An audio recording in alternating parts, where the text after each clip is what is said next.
بسم اللہ الرحمن الرحیم وبہ نستعین السلام علیکم ورحمۃ اللہ وبرکاتہ۔ الحمد للہ القادر المقتدر القدیر والصلاة والسلام علی السید البشیر النذیر وعلى آلہ واصحابہ ووارث حالہ اجمعین۔ فاعوذ باللہ من الشیطان الرجیم، بسم اللہ الرحمن الرحیم۔ وعلمک ما لم تکن تعلم وکان فضل اللہ علیک عظیما۔ صدق اللہ العظیم وصدق رسولہ النبی الکریم الامین، ونحن علی ذلک لمن الشاہدین والشاکرین والحمد للہ رب العالمین۔ محترم سامعین و حاضرین، آئیے انتہائی محبت، خلوص اور عقیدت کے ساتھ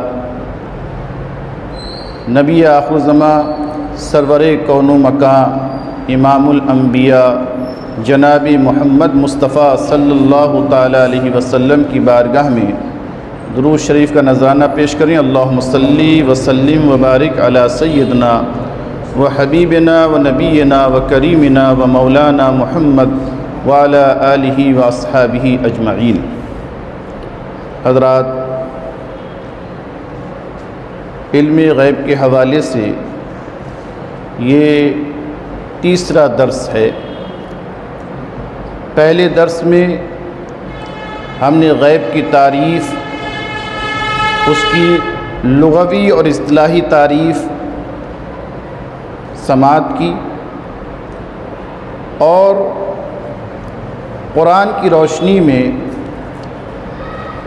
علم غیب کو سمجھنے کا اور اسے سمجھانے کا موقع عطا کیا گیا، اور ہم نے اسے سمجھنے کی کوشش کی۔ دوسرے درس میں احادیث مبارکہ کے اندر علم غیب کے تعلق سے جو تشریحات موجود تھی اس کو جاننے کی کوشش کی۔ اس میں ایک حدیث یہ آئی تھی کہ فَتَجَلَّى لِي كُلُّ شَيْءٍ وَعَرَفْتُ۔ اللہ کے رسول صلی اللہ علیہ وسلم نے فرمایا کہ اللہ نے جب دست قدرت میرے سینہ اطہر پر رکھا تو میں نے اس کی ٹھنڈک محسوس کی، اور میرے لیے ہر چیز روشن ہو گئی اور میں نے جان لی۔ اسی کو حضرت عبداللہ بن عباس نے ان الفاظ میں نقل کیا کہ حضور نے فرمایا فَعَلِمْتُ مَا فِي السَّمَاوَاتِ وَالْأَرْضِ، آسمان اور زمین کے اندر جتنے علوم تھے وہ میرے اوپر آشکار ہو گئے اور میں نے جان لیے۔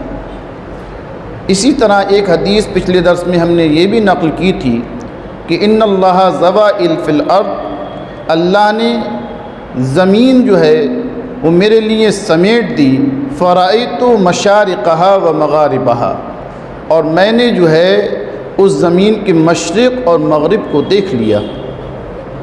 اسی طرح ایک حدیث اور ہم نے نقل کی تھی جس میں یہ الفاظ آئے تھے فأخبرنا بما کان وبما ہوا کائن، کہ ایک ہی مجلس کے اندر اللہ کے رسول نے ما کان و یکون کی خبریں ہمیں دے دیں۔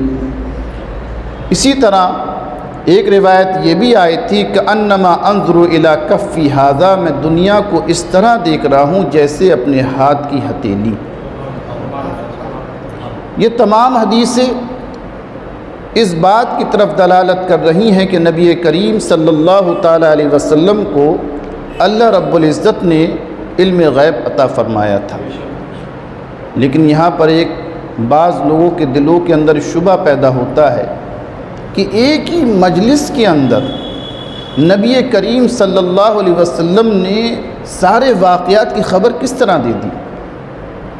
ہم سے پہلے ہزاروں سال کا زمانہ گزر چکا، اور قیامت تک ہزاروں سال کا زمانہ گزرے گا جس کی کوئی انتہا نہیں ہے، ہمیں معلوم نہیں ہے۔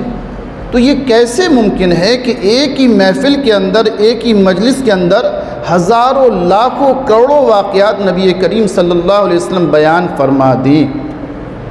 یہ بعض لوگوں نے سوال بھی کیا اور اس پر شبہات بھی پیش کیے گئے کہ بھئی یہ سمجھ میں نہیں آ رہا ہے کہ نبی کریم صلی اللہ علیہ وسلم نے فجر کی نماز پڑھائی، اس کے بعد منبر پر تشریف لے گئے، جیسا کہ پچھلے درس میں آپ نے جانا، آپ نے تقریر فرمائی، پھر ظہر کا وقت ہو گیا، ظہر کی نماز پڑھائی، پھر آپ نے تقریر کی، اسی طرح عصر کا وقت ہو گیا، پھر عصر کی نماز پڑھائی، اس کے بعد پھر منبر پر تشریف لے گئے اور آپ نے مغرب تک تقریر کی۔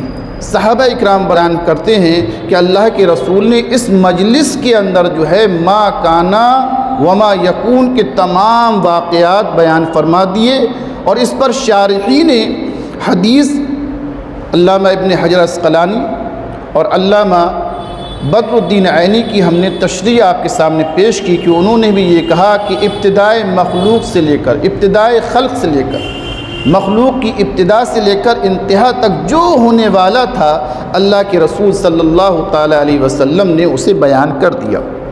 اب بعض لوگوں کے دل میں شبہ پیدا ہوا کہ ایک محفل کے اندر چند گھنٹوں کے اندر اللہ کے رسول نے ہونے والے واقعات قیامت تک اور جو ہو چکے تھے قیامت سے پہلے وہ کس طرح بیان کر دیے، تو عقل میں آ ہی نہیں رہی۔ تو دیکھیے، جو چیز خلاف عادت ہوتی ہے اسی کو ہم معجزہ کہتے ہیں۔ اللہ نے بطور معجزہ یہ تمام چیزیں اللہ کے رسول صلی اللہ علیہ وسلم کی زبان مبارک سے کہلوائیں اور لوگوں نے اس کو سمجھ لیا۔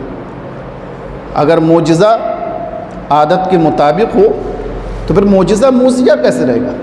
کرامت اور معجزہ یہی ہوا کرتا ہے کہ وہ عادت کے خلاف ہوا کرتا ہے، عقل کے خلاف نہیں ہوا کرتا۔ معجزہ اور کرامت جو ہوتی ہے وہ عقل کے خلاف نہیں ہوتی ہے، ہاں عادت کے خلاف ہوتی ہے۔ کیا آپ کی عقل میں یہ بات آ رہی ہے کہ ایک بہت بڑی آگ جلائی جا رہی ہے، اس میں حضرت ابراہیم کو ڈال دیا گیا، اس کے بعد بھی زندہ و سلامت رہ گئے؟ یہ معجزہ ہی تو ہے۔ اور کہا گیا یا نارو کونی بردم و سلامن علی ابراہیم، اے آگ ابراہیم پر سلامتی والی ہو جا اور ٹھنڈی ہو جا، تو یہی تو معجزہ ہے۔ اور دیگر معجزات، حضرت موسیٰ علیہ السلام نے دریائے نیل پر جو ہے ایک عصا مارا اور 12 راستے بن گئے اور بنی اسرائیل وہاں سے گزر گئی، اور جب فرعون ان راستوں کے اندر داخل ہوا تو ڈوب گیا پوری لشکر کے ساتھ، تو یہ بھی معجزہ ہے۔ تو اس معجزے کو جو کہتے ہیں وہ کہتے ہیں طی زمانی اور طی مکانی، زمانے کو سمیٹ دینا، مکان کو سمیٹ دینا۔ یعنی طی زمانی کی تعریف یہ کی جاتی ہے صدیوں پر جو زمانہ محیط ہے، ایک طویل زمانہ ہے، اس کو تھوڑے سے عرصے میں بیان کر دینا، اس زمانے کو سمیٹ دینا، اسے کہتے ہیں طی زمانی۔ یہ بھی ایک معجزہ اور کرامت کے طور پر اسے سمیٹا جا سکتا ہے۔ اسی طرح طی مکانی ہوتا ہے کہ ایک زمین وسعتوں میں پھیلی ہوئی ہے، آپ نے اس جگہ کو ایسا کر دیا جیسے آپ ہتھیلی دیکھ رہے ہیں، آپ اسے ہم کہتے ہیں طی مکان۔ اب یہ دونوں چیزیں قرآن سے ثابت ہیں یا نہیں؟ طی زمانی، زمانے کو سمیٹ دینا، اور مکان کو سمیٹ دینا۔ جب ہم گہرائی سے قرآن کریم کا مطالعہ کرتے ہیں تو یہ دونوں چیزیں ہمیں قرآن کریم کے اندر نظر آتی ہیں۔ قرآن کریم سے پہلے ہم زمانے کو سمیٹنے کا ایک حوالہ آپ کے سامنے پیش کرتے ہیں۔ حضرت عزیر علیہ السلام جب یہ ان کا گزر ایک بستی کے پاس ہوتا ہے، اور وہ بستی ویران ہو چکی تھی، کھنڈر ہو چکی تھی۔ علامہ ابن کثیر لکھتے ہیں کہ اس بستی کا نام بیت المقدس تھا، فلسطین کی بستی تھی، اور بادشاہ بخت نصر نے اسے تباہ کر دیا، تباہ و برباد کر دیا تھا۔ سارے مکانات ڈھے ہوئے تھے اور جتنے ساکنین تھے، وہاں رہنے والے تھے، سب کو قتل کر دیا اس نے۔ تو حضرت عزیر علیہ السلام کی زبان مبارک سے یہ الفاظ صادر ہوئے کہ اللہ اسے کس طرح آباد کرے گا، اسے دوبارہ زندہ کیسے کرے گا۔ اس کے بعد اللہ تبارک و تعالیٰ نے قرآن کریم کے اندر یہ واقعہ پورا ذکر کیا ہے سورہ بقرہ کے اندر، اور اس میں تفصیل بتائی ہے کہ اللہ تبارک و تعالیٰ نے حضرت عزیر علیہ السلام کو اسی وقت وصال دے دی، ان کا انتقال ہو گیا، اور 100 سال کے بعد اٹھایا، 100 سال کے بعد زندگی عطا فرمائی، اور 70 سال کے عرصے کے اندر وہ بستی پھر آباد ہو چکی تھی۔ جو کھانا لے کر گئے تھے حضرت عزیر علیہ السلام، اس میں انگور تھے اور اس کے اندر انجیر تھے، اور ایک شیرہ تھا، وہ ویسا کا ویسا باقی ہے، اس میں کوئی تغیر نہیں ہوا تھا، اور جس سواری پر سوار ہو کر گئے تھے جو گدھا موجود تھا اس کی ہڈیاں بھی بوسیدہ ہو گئی تھیں۔ اللہ تبارک و تعالیٰ نے حضرت عزیر علیہ السلام کے سامنے ان ہڈیوں پر گوشت چڑھایا، اس میں روح ڈالی اور اس کو گدھے کو زندہ فرمایا۔ کھانے میں کوئی تغیر نہیں ہوا، کھانے میں کوئی تبدیلی نہیں ہوئی۔ آپ پھلوں کو ایک دن رکھ دیجئے، دوسرے دن جو ہے اس کا چہرہ بگڑ جائے گا، بوسیدہ ہو جائیں گے۔ انگور جو ہے کتنے عرصے تک آپ رکھ دیں گے؟ انجیر کتنے دن رہے گا؟ ایک شیرہ کتنے دن رہے گا؟ لیکن قرآن کریم یہ بیان کرتا ہے نہ انگوروں کی تازگی میں کوئی فرق پیدا ہوا، نہ انجیر کی تازگی میں کوئی فرق پیدا ہوا، اور نہ شیرہ پوسیدہ ہوتا ہے، وہ ویسی کی ویسی باقی رہتا ہے۔ اور جو ایک جانور تھا اس کی ہڈیاں تک بکھر چکی تھی، پوسیدہ ہو چکی تھی۔ تو اللہ جسے باقی رکھنا چاہتا ہے اسے باقی رکھتا ہے، اور جسے نست و نابود کرنا چاہتا ہے اسے نست و نابود کر دیتا ہے۔ دو آدمی سو رہے ہیں رات میں اندر، ایک کی میٹھی نیند ہو رہی ہے، وہ ایسا یہ صبح کو اٹھتا ہے اسے ابھی میں بیدار ہوا، ابھی سویا تھا، ابھی 8 گھنٹے گزر گئے پتہ نہیں چلے۔ اور ایک شخص جو ہے اسے رات میں نیند نہیں آتی تو اس سے پوچھو رات کی طوالت ہے، لمبائی کتنی وسیع ہو گئی؟ رات یکساں ہے، 8 گھنٹے ایک شخص نے گزارے ہیں، لیکن اسے ایسا محسوس ہوا ہے گویا کہ رات کا ایک حصہ میں نے معمولی وقت ایک دم گزار دیا، اور دوسرے شخص کو وہی رات پہاڑ کی طرح معلوم ہو رہی ہے۔ تو چیز ایک ہی ہے، لیکن اللہ نے ایک شخص کے لیے اسے آسان بنا دیا، اس عرصے کو پل میں گزار دیا، اور ایک کے لیے ایک طویل بنا دیا۔ یہی میدان محشر کا معاملہ ہوگا کہ حقیقتاً 50,000 سال کا دن ہوگا، لیکن جو نیکوکار ہوں گے انہیں ایسا محسوس ہوگا کہ آدھا دن گزرا ہے ابھی تو، اور جو بدکار ہوں گے ان کے لیے وہ 50,000 سال کا دن گزرے گا۔ اب اس واقعے کو آپ قرآن کے الفاظ میں سنیے جو میں نے آپ کو اختصار کے طور پر بیان کیا۔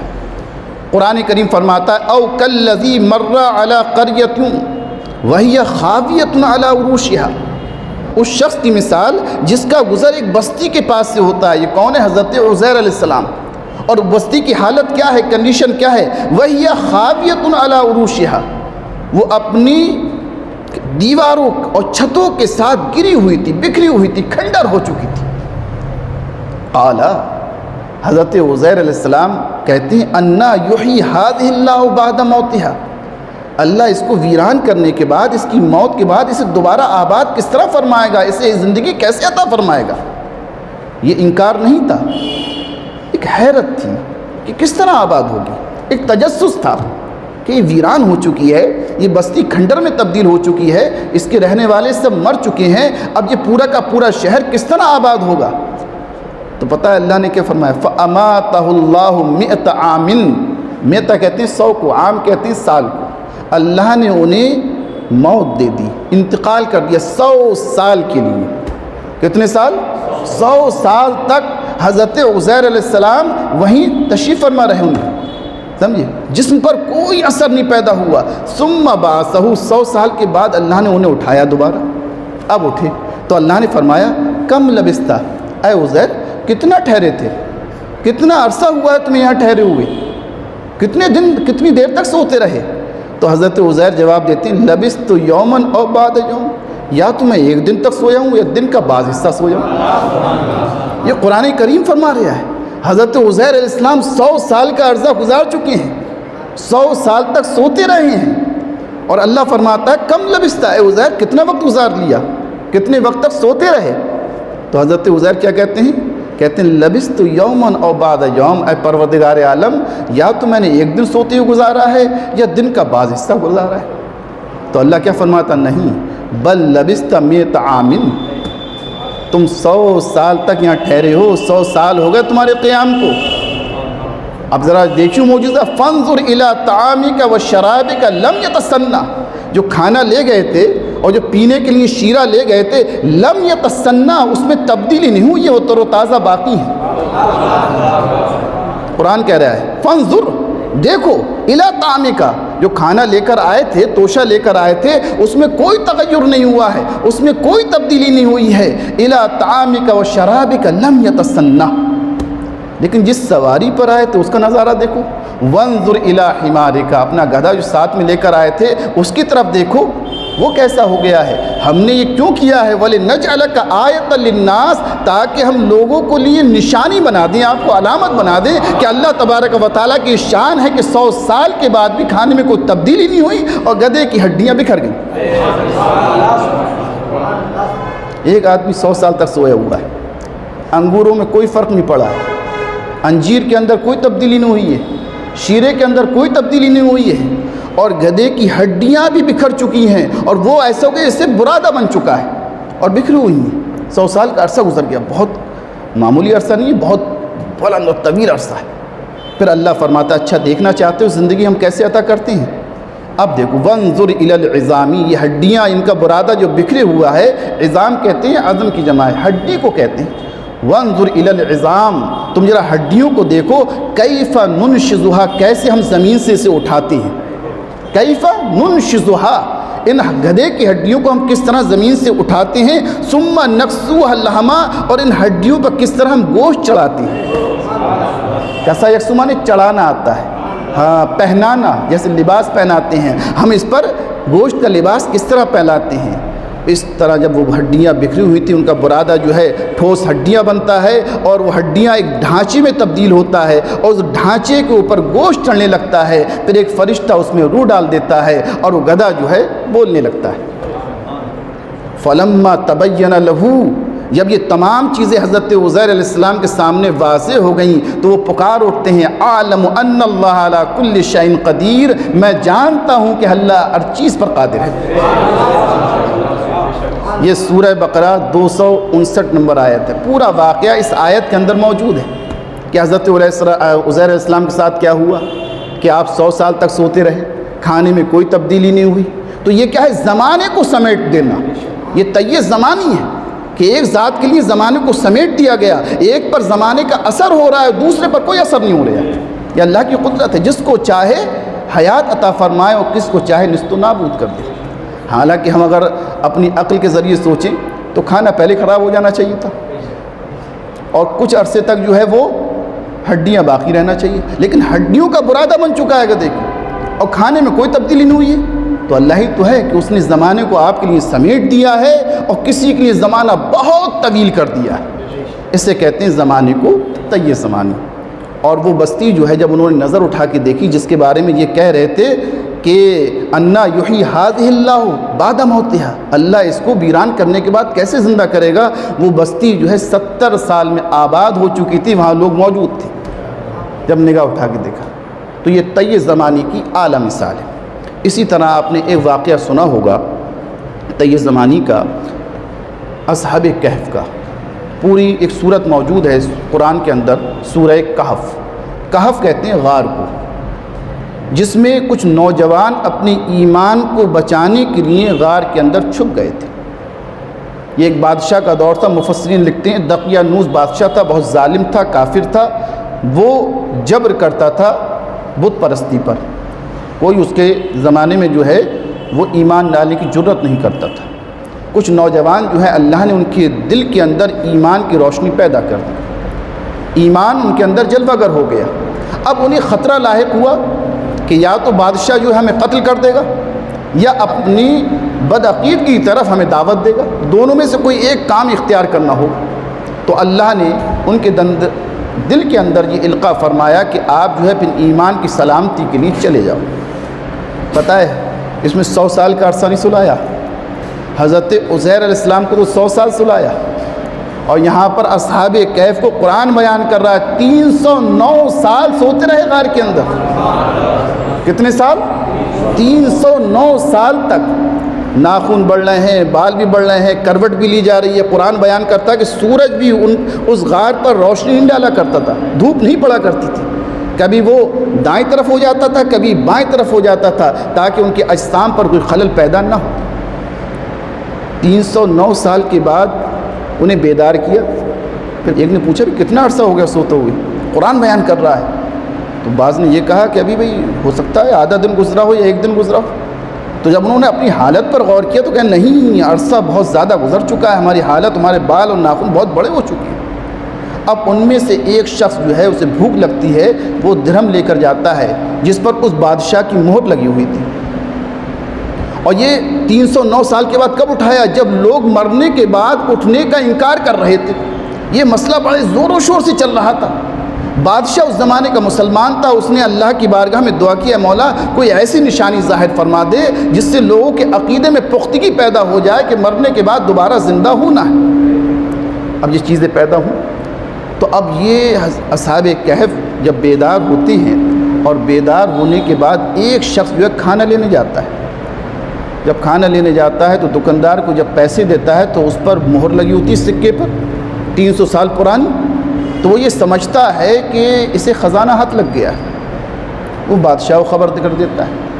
بادشاہ اور تمام سپاہی جب جاتے ہیں تو ان کی حالت دیکھتے ہیں کہ اصحاب کہف موجود ہیں، پوری روداد وہ سناتے ہیں، تو بتایا جاتا ہے کہ ان کا زمانہ جو ہے 2-1 دن کا نہیں ہے، بلکہ یہ تو اس غار کے اندر 309 سال پہلے داخل ہوئے تھے۔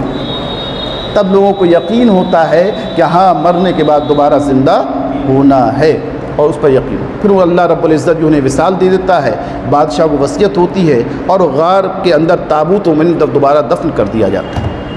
اس میں کیا ہوا؟ زمانہ گردش کرتا رہا۔ یہ بھی طی زمانے کی مثال ہے۔ قرآن فرماتا ہے اذ اول فتیۃ الی الکہف، چند نوجوان غار کے اندر داخل ہوتے ہیں، فقالو، اور اللہ کی بارگاہ میں دعا کرتے ہیں، آتنا من لدنک رحمہ، اے اللہ رب العزت تو اپنی جانب سے ہمیں رحمت عطا فرما، وہیئ لنا من امرنا رشدا، اور ہمارے معاملے میں رہنمائی عطا فرما، ہمارا معاملہ رشد و ہدایت والا فرما دے۔ تو قرآن فرماتا ہے فَضَرَبْنَا عَلَىٰ آذَانِهِمْ فِي الْكَهْفِ سِنِينَ عَدَدًا، اللہ رب العزت جو ہے ان کے کانوں پر مارتا ہے چند سال کے لیے، یعنی سلا دیتا ہے۔ وَلَبِثُوا فِي كَهْفِهِمْ 300، ثلاثہ 3 کو کہتے ہیں عربی میں، اور میت کہتے ہیں 100 کو، یا 3 بار 100۔ تو مطلب کیا ہوا؟ وَلَبِثُوا فِي كَهْفِهِمْ، وہ اپنے غار میں 300 سال، سنین وازدادوا 9 اور 9 سال کا اضافہ ہوا، یعنی 309 سال تک سوتے رہے۔ اور اسی کے ساتھ ایک اور دلچسپ بات ہے، ایک کتا ان کے پیچھے لگ گیا تھا جس کو بہت وہ ہٹا رہے تھے، لیکن وہ واپس نہیں جا رہا تھا۔ وَقَلْبُهُمْ بَاسِطٌ ذِرَاعِهِ بِالْوَسِيدِ، قرآن نے اس کتے کا ذکر بھی فرمایا ہے جو کتا اہل اللہ کے ساتھ جا رہا ہے، وہ انہیں بہت جھڑک رہے ہیں، تم جاؤ، تم بھونکو گے، تم پتہ لگ جائے گا، لیکن مفسرین فرماتے ہیں اسے زبان عطا فرمائی، اور اس نے زبان حال سے یہ کہا کہ میں اللہ والوں پر بھوکا نہیں کرتا۔ وہ اور یہ جو اللہ والوں پہ بھوکتے ہیں۔ اور اس کے بعد وہ کتا بھی جو ہے اپنے دونوں پیروں کو پھیلا کر غار کے دروازے پر بیٹھ جاتا ہے۔ اللہ رب العزت کو اس کتے کی ادا بھی پسند آتی ہے، اور اس کا ذکر بھی اللہ رب العزت قرآن میں فرما دیتا ہے۔ کیا کہتا ہے؟ وَقَلْبُهُمْ، اصحاب کہف کا کتا جو ہے باسط ذراعیہ، وہ اپنے بازو کو پھیلائے ہوا ہے غار کے صحن کے پاس، یہ اس کی فضیلت۔ پھر کیا ہوتا ہے؟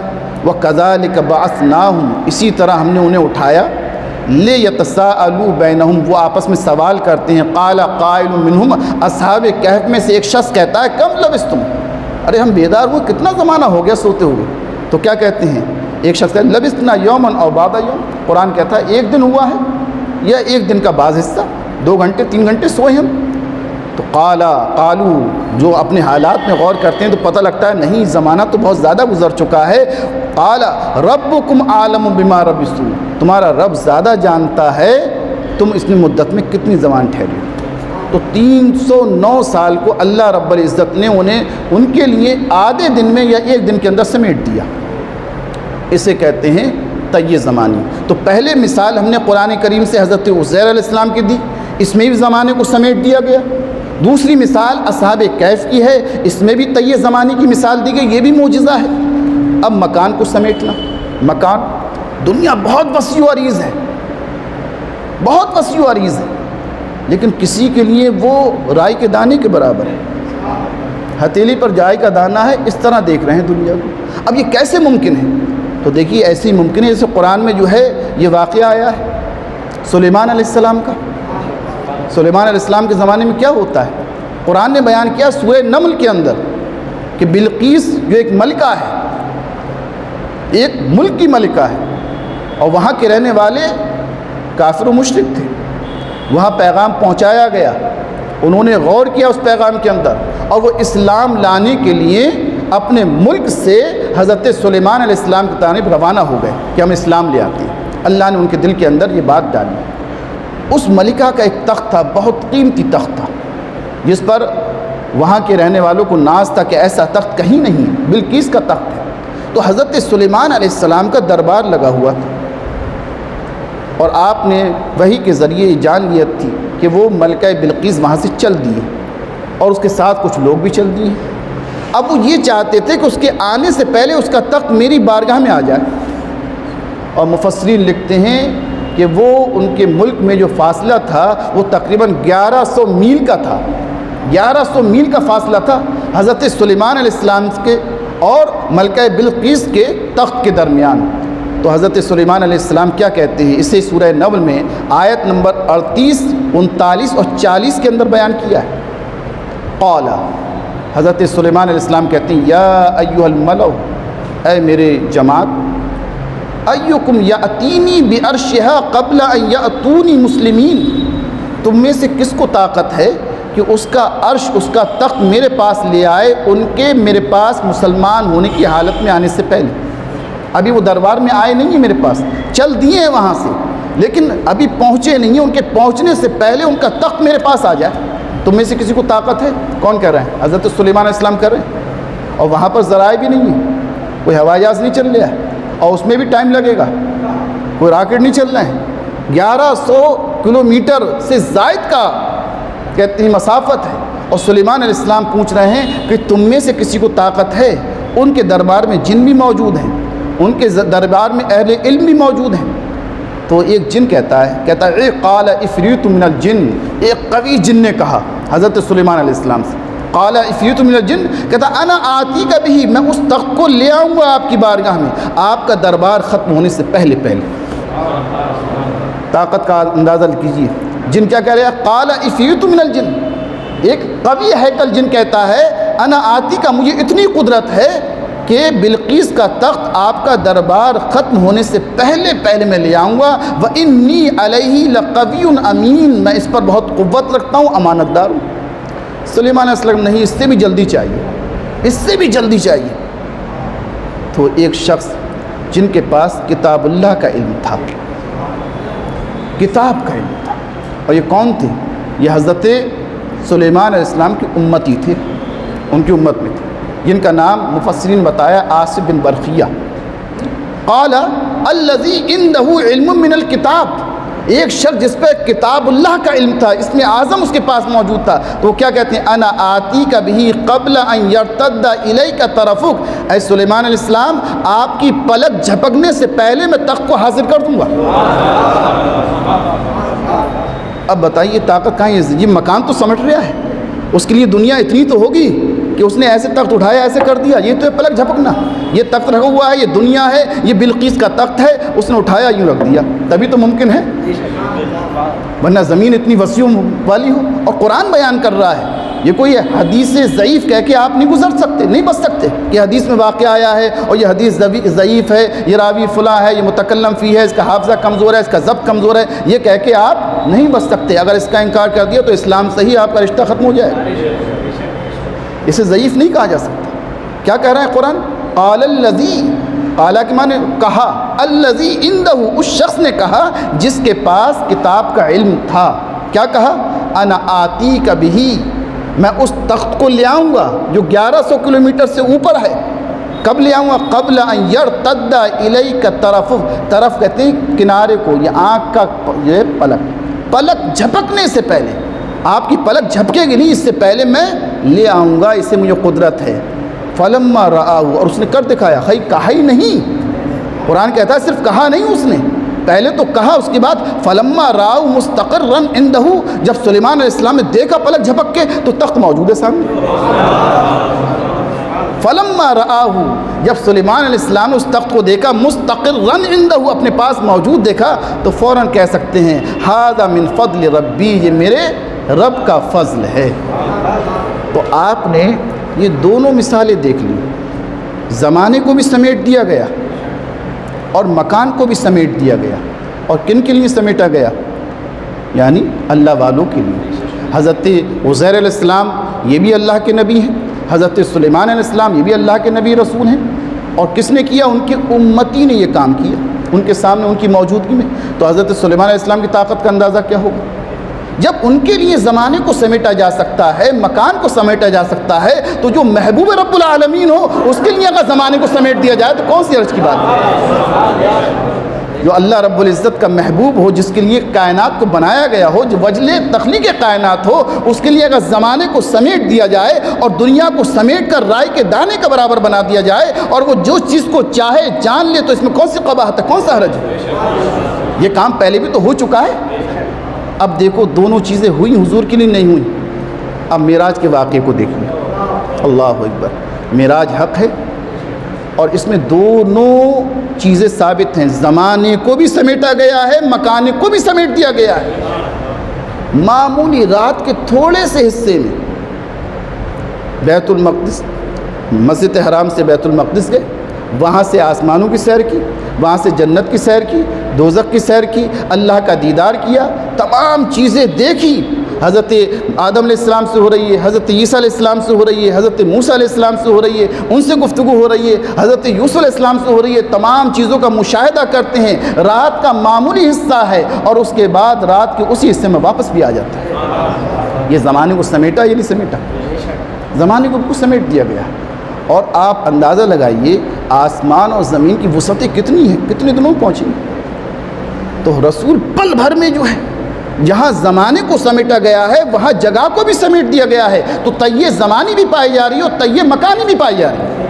قرآن کیا کہتا ہے؟ سبحان الذی اسری بعبدہ، پاک ہے وہ ذات جو اپنے بندے کو لے گئی لیلم، رات کے معمولی حصے میں، من المسجد الحرام الی المسجد الاقصی، مسجد حرام سے مسجد اقصی تک۔ مسجد حرام سے مسجد اقصی تک جو مسافت ہے وہ اونٹ یا کہتے ہیں گھوڑے کے ذریعے یا پیدل جو ہے 1 مہینے سے زائد کی مسافت ہے۔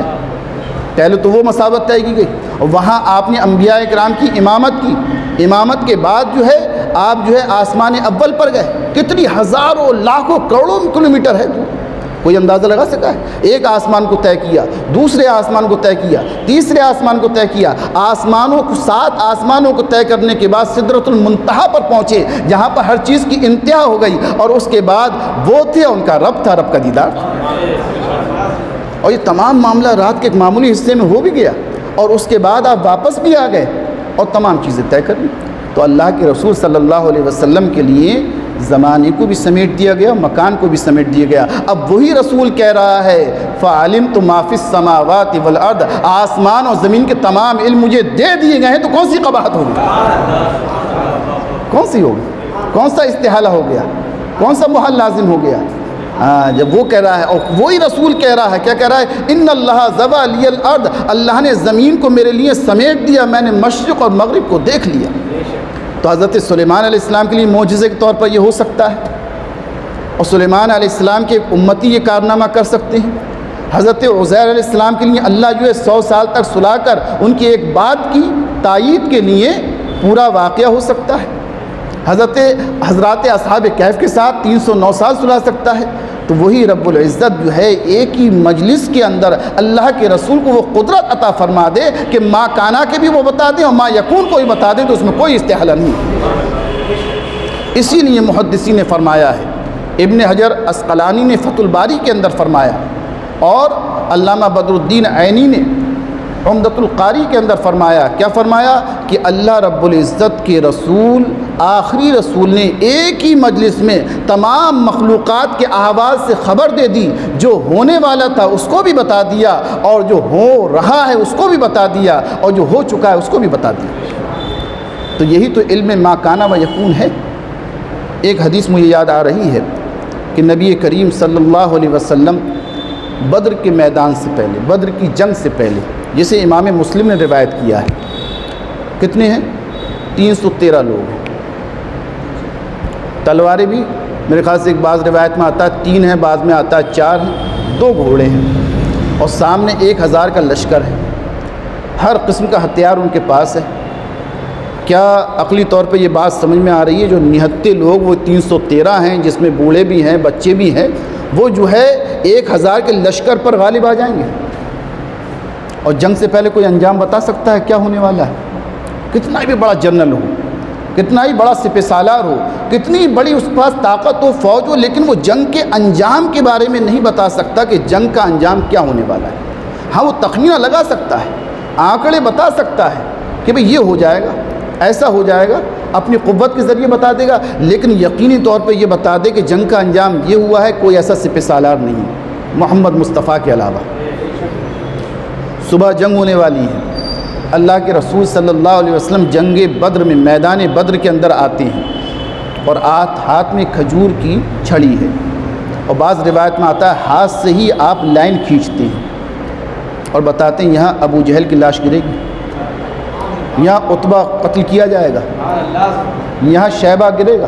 امام مسلم کہتے ہیں حضور نے فرمایا قال رسول اللہ صلی اللہ علیہ وسلم ھذا مصرع فلان، فلاں شخص کی گرنے کی جگہ یہ ہے، قتل ہونے کی جگہ یہ ہے، اور وہاں پر ہاتھ رکھتے ہیں حضور، ہا ہونا ہا ہونا ہا ہونا۔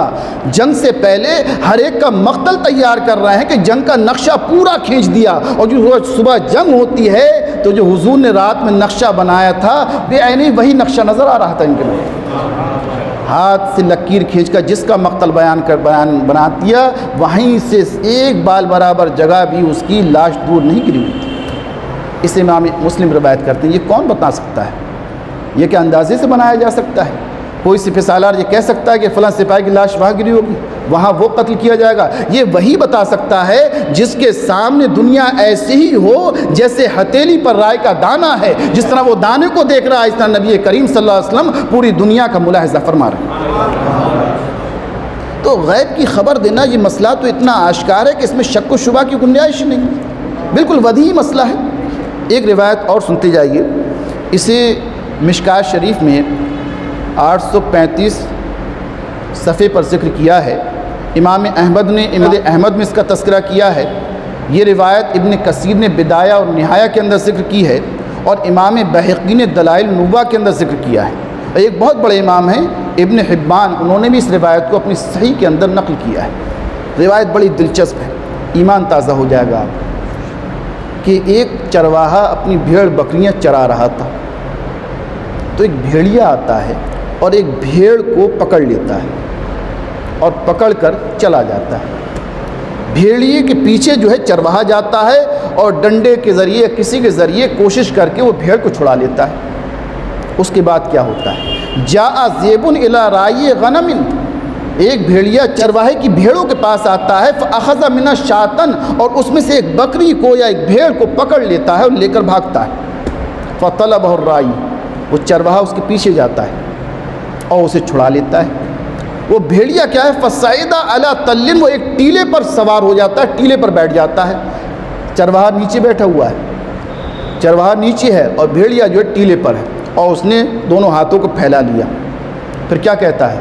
فقالا، گویائی اسے عطا فرما دیا تھا، زبان سے بولنے لگتا ہے اور کہتا ہے امدت الی رزق رزقنی اللہ، اللہ نے مجھے رزق دیا تھا، بھیڑ کی شکل میں تو نے چھین لیا مجھ سے، یہ بھیڑ میرا رزق تھا، اللہ نے عطا فرمایا تھا، امد تو میں نے ارادہ کیا اپنے رزق کا جو اللہ نے مجھے عطا فرمایا، اخذتہ، میں نے اسے لے لیا، ثم انتزعتہ منی، پھر تو نے مجھ سے چھین لیا۔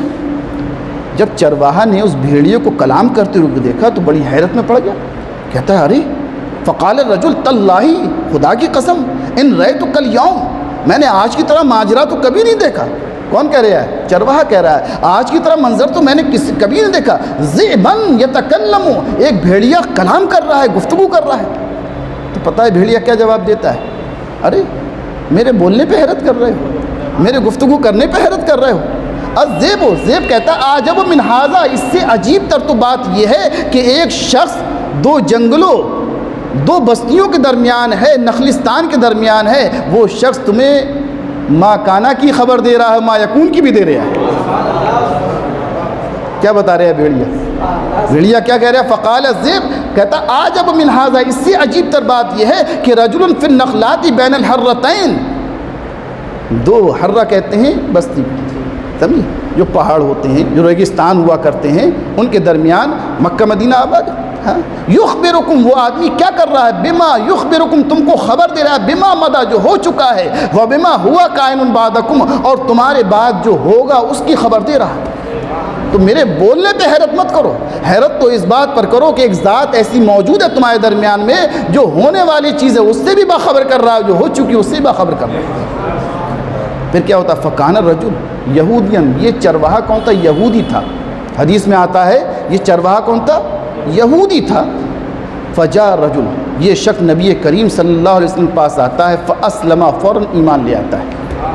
وہ خبرہ، انہیں خبر دیتا ہے کہ بھیڑیے نے ایسا ایسا کہا تھا، تو حضور نبی کریم صلی اللہ علیہ وسلم کی تصدیق کرتے ہیں، ہاں آخری زمانے میں جانور بھی انسان سے کلام کریں گے، یہاں تک کہ اس کا کوڑا بھی بولے گا، اس کا تسمیہ بھی بولے گا۔ حضور نے پھر بشارت عطا فرما دی، دور ایسا آئے گا کہ گھر میں کیا ہو چکا تھا اس کے جو ہے اعضا بھی خبر دیں گے، اس کے جو ہے کوڑے خبر دیں گے، اس کے جوتے اور تسمیہ خبر دیں گے کہ کیا ہو چکا تھا۔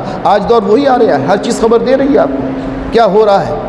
اور ایک حدیث جو ابو سعید خدری نے بیان کیا، اس میں الفاظ یہ ہیں کہ بھیڑیے نے کیا الفاظ استعمال کیے؟ ارے تم مجھ پر حیرت کر رہے ہو، اس نے لفظ حضور کا نام ذکر کیا، محمد صلی اللہ علیہ وسلم بیسربا، محمد صلی اللہ علیہ وسلم یسرب کے اندر موجود ہیں۔ یسرب مدینے کا پرانا نام ہے، یسرب کے اندر موجود ہیں۔ اور کیا کر رہا ہے؟ یخبر الناس بانباء ما قد سبق، اور ما یکون کی خبروں سے لوگوں کو آگاہ کر رہے ہیں۔ تو علم غیب اتنا بدیہی ہے اور اتنا واضح ہے کہ جو لوگ علم غیب کا انکار کرتے ہیں اور غیب پر ایمان نہ لائیں تو ان کا ایمان ہی نہیں ہے۔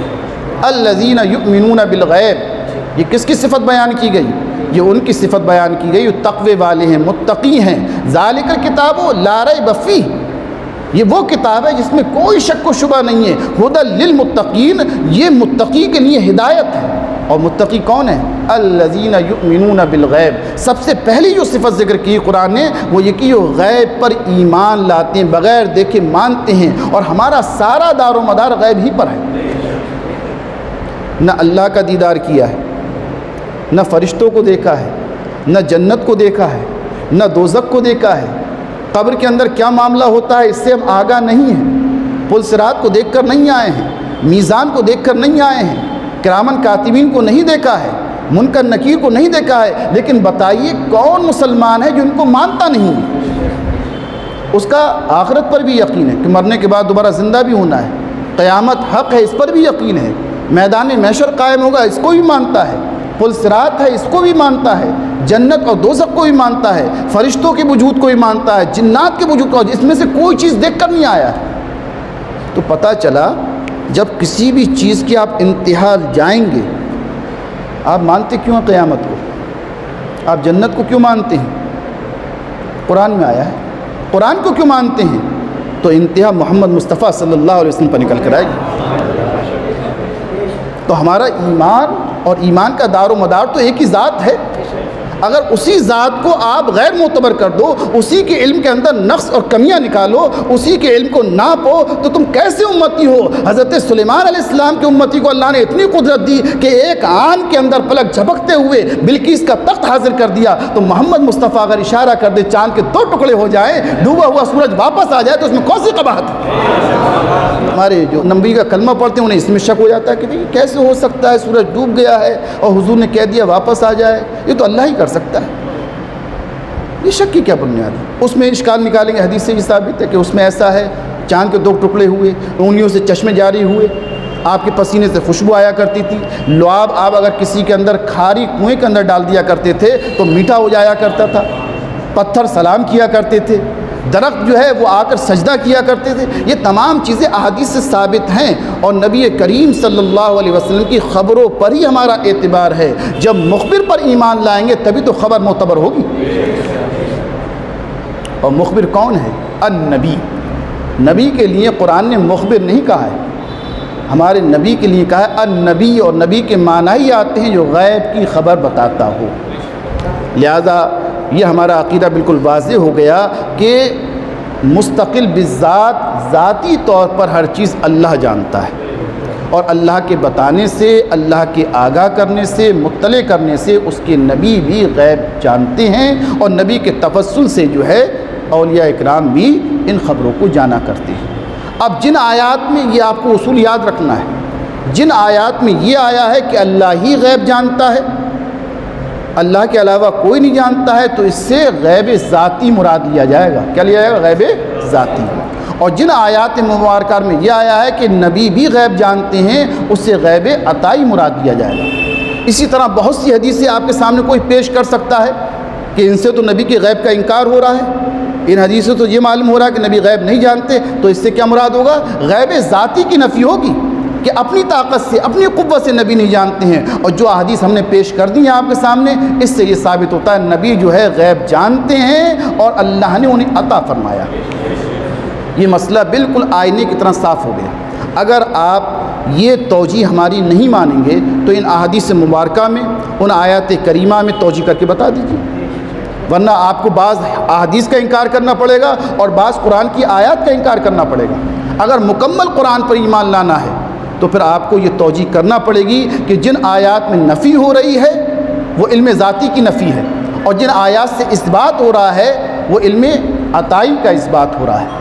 اسی طرح احادیث مبارکہ میں پھر ہم نے ایک فرق یہ بتایا کہ جزئی اور کلی، تو ہم نے اس کے سامنے ہی بحث کر دی تھی، ایک بار اور اعادہ کر دوں کہ جزئی اور کلی یہ اضافی چیز ہے ہمارے نزدیک۔ اللہ کی طرف جب نسبت کریں گے تو انبیاء کرام کا علم جزئی ہے، لیکن جب مخلوق کی طرف نسبت کریں گے تو انبیاء کرام کا علم جو ہے وہ کلی ہے۔ کیا ہے؟ کلی ہے۔ اور ہم نے یہ بھی بتا دیا کہ رب کا علم اور مخلوق کا علم یکساں نہیں ہے۔ اللہ کا علم جو ہے غیر محدود ہے، اس کی کوئی انتہا نہیں ہے، اس کا علم ازلی ابدی ہے، ذاتی ہے، اور انبیاء کرام کا علم جو ہے وہ محدود ہے، اس کی حد ہے۔ اللہ کے علم کے سامنے تمام انبیاء کرام، تمام اولیاء کا کرام کا جو علم ہے وہ ایسا ہی ہے کہ اللہ کا علم سمندر ہے اور تمام مخلوق کا علم قطرہ ہے۔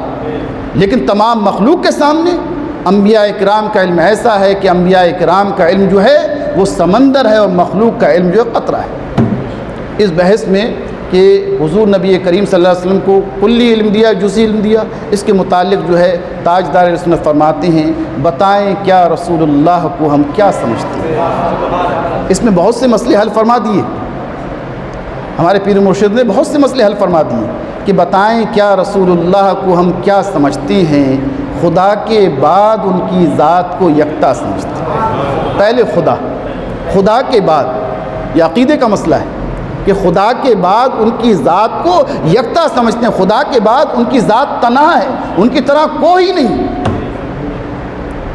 انہیں بندہ سمجھتے ہیں مگر ایسا سمجھتے ہیں۔ بتا دیا کہ ہم انہیں فرشتہ نہیں کہتے، جن نہیں کہتے، اللہ کا بیٹا نہیں کہتے، ابن اللہ نہیں کہتے۔ جیسے کہ عیسائی حضرت عیسیٰ علیہ السلام کو اللہ کا بیٹا کہنے لگے، یہ عیسائی جو ہے حضرت عزیر کو بھی اللہ کا بیٹا کہنے لگے کہ 100 سال کے بعد ان کو جو ہے اٹھایا گیا تھا، یہ معجزہ ہے کہ اللہ کا بیٹا کہنے لگے تھے وہ نہیں۔ انہیں بندہ سمجھتے ہیں، اللہ کے رسول کیا بندے ہیں، انہیں بندہ سمجھتے ہیں مگر ایسا سمجھتے ہیں۔ اب اپنی طرح بھی نہیں سمجھتے۔ ان کی پرواز عرش بری ہے، انگلیوں سے چشمے جاری ہو رہے ہیں، انگلی اٹھا رہے ہیں تو چاند کے 2 ٹکڑے ہو جا رہے ہیں، سورج پلٹ کر آ جا رہا ہے، آپ کو جو ہے درخت سجدہ کر رہے ہیں، پتھر سلام کر رہے ہیں، تو یہ ہماری طرح تو ہوئی نہیں۔ آپ کو بھوک پیاس نہیں رکھ رہی ہے، اللہ کھلا رہا ہے پلا رہا ہے، تو انہیں بندہ سمجھتے ہیں مگر ایسا سمجھتے ہیں خدا کا بندہ بندوں کا انہیں آقا سمجھتے ہیں۔ اور جس کے لیے میں نے شعر پڑھے تھے وہ آخری جملہ آپ کے سامنے عرض کر دوں، زمانے بھر میں جتنے علم ہیں ان سب کو اہل دل، کلی دیا کہ جزئی دیا، ما کانا دیا، ما یکون دیا، یہ دیا وہ نہیں دیا، یہ پیمانے ہمارے پاس نہیں ہیں کہ ہم کون ہوتے ہیں ناپنے والے۔ دینے والے نے دیا، لینے والے نے لیا، اللہ نے دیا اور کہہ دیا وَعَلَّمَكَ، ہم نے سکھا دیا جو آپ نہیں جانتے تھے۔ سکھانے والا بھی کامل ہے، سیکھنے والا بھی کامل ہے، جس نے دیا ہے اس نے دیا ہے اور جس نے لیا ہے اس نے لیا ہے۔ ہم کون ہوتے ہیں ناپنے والے؟ تو زمانے بھر میں جتنے علم ہیں ان سب کو اہل دل نبی کے علم کے دریا کا ایک قطرہ سمجھتے ہیں۔ اگر ان 3 شعروں کو آپ یاد رکھ لیں گے تو انشاءاللہ یہ مسئلہ بالکل واضح ہو جائے گا، بہت سے مسئلے اس میں آپ کے حل ہو جائیں گے۔ جو 3 درس میں نے تقریر کی ہے وہ 3 شعر میں تاجدار سنت نے بیان فرما دی۔ انہیں اللہ کا بیٹا کہا اور نہ ہی معمولی بندہ کہا. بندے تو ہیں لیکن معمولی نہیں ہیں, ہماری طرح نہیں ہیں, ہم جیسے نہیں ہیں, بندے ہیں لیکن اتنے کامل بندے ہیں کہ اللہ فرماتا ہے اس بندے کو رات کے کچھ حصے میں میں نے آسمانوں کی سیر کرا دی. ہے کوئی بندہ جو آسمانوں کی سیر کر کے آیا ہے؟ بندے ہیں لیکن اتنے کامل ہیں کہ اللہ فرماتا ہے کہ میں نے اپنا دیدار کرا دیا. ہے کوئی بندہ ایسا؟ سبحان الذی اسریٰ بعبدہ. وہ بندہ اتنا کامل ہے کہ اسے آسمانوں کی سیر بھی کرائی جا رہی ہے, جنت بھی دکھائی جا رہی ہے, دوزخ بھی دکھائی جا رہی ہے, فرشتوں سے بھی کلام کیا جا رہا ہے, پچھلے تمام انبیاء سے ملاقاتیں بھی کرائی جا رہی ہیں, اور ما کانا کا بھی علم دیا جا رہا ہے, ما یکون کا بھی علم دیا جا رہا ہے, اور اسے ہی شفاعت کا حقدار بنایا جا رہا ہے. بس آج کلام آپ ہی کریں گے میدان محشر میں, کوئی اور گفتگو نہیں کر سکتا. تو جسے اتنا کامل ہو کہ وہ معمولی بندہ ہوگا. انہیں بندہ تو سمجھتے ہیں, لوگ کہتے ہیں بھائی یہ بندہ نہیں سمجھتے, خدا کا بیٹا معاذ اللہ یا خدا کے برابر کہہ دیا. ہم کہہ رہے ہیں انہیں بندہ سمجھتے ہیں لیکن کیا ہے, اپنی طرح نہیں سمجھتے. انہیں بندہ سمجھتے ہیں مگر ایسا سمجھتے ہیں خدا کا بندہ, بندوں کا انہیں آقا سمجھتے ہیں. اور زمانے بھر میں جتنے علم ہیں ان سب کو اہل دل نبی کے علم کے دریا کا ایک قطرہ سمجھتے ہیں. تو انشاءاللہ ان 3 درسوں ہو گئے درس آپ کے. ان کے بعد میں سمجھتا ہوں کہ آپ کو اس مسئلے کے اندر کوئی تردد نہیں ہوگا, کوئی شبہ نہیں ہوگا, کیونکہ اس کے اندر نہ ہمیں افسانے سنائے نہ کہانی سنائے, مطلق قرآن و حدیث آپ کے سامنے پیش کر دیا کہ علم غیب کے تعلق سے قرآن کیا فرماتا ہے اور اللہ کے رسول صلی اللہ علیہ وسلم کے فرامین کیا فرماتے ہیں, اور پوری آیتیں یہ ہمیں نوٹ کرا دی ہیں, اور اس کی ریکارڈنگ بھی آپ کے سامنے ہو رہی ہے. اگر کوئی شبہ ہو کہ انہوں نے کوئی کمی بیشی کی ہو تو آپ جو ہے رابطہ قائم کر سکتے ہیں, کیونکہ ہر چیز ریکارڈ ہو رہی ہے. اگر کہیں ہم نے کوئی غلط حوالہ دیا ہو تو آپ پیش کر سکتے ہیں, یا کوئی غلط ترجمہ کیا ہو تو آپ اس کی سرحد کر سکتے ہیں. انشاءاللہ جو حکیم نعمان صاحب یا ہمارے مولانا صادق صاحب یا فیضان صاحب یا ساحل صاحب ہم تک رابطہ کریں گے, آپ کی وہ بات پہنچا دیں گے. اگر کوئی شبہ ہو کہ یہ حدیث کا نمبر غلط ہے تو ہم اس کی اصلاح کر لیں گے اگر کوئی بات ہو. تو یہ باتیں ہم نے قرآن حدیث کے سامنے آپ نے پہنچا دی ہیں. اس سے یہ ہمارا مسئلہ بالکل کلیئر ہو گیا. اہل سنت والجماعت کا مسئلہ بالکل صاف ستھرا ہو گیا کہ اللہ کے رسول علم غیب جانتے ہیں, ان کا غیب عطائی ہوا کرتا ہے. وما ہوا علی الغیب بدنین, رسول جو خبریں دے رہے ہیں ہونے والے زمانے کی اور جو ہو چکا ہے یہ خبریں غیب ہیں. تلک من انباء الغیب نوحیہا الیک, یہ تمام غیب کی خبریں ہیں جو نبی کی طرف وحی کی جا رہی ہیں اور نبی وحی ہم تک پہنچا دے رہے ہیں. اللہ رب العزت ہمیں عقل سلیم عطا فرمائے, دین کے عقائد کو صحیح طریقے سے سیکھنے کی, سمجھنے کی ہمیں توفیق عطا فرمائے, اور دین کو صحیح طریقے سے دوسروں تک پہنچانے کی توفیق عطا فرمائے. آمین. وآخر دعوانا الحمدللہ رب العالمین.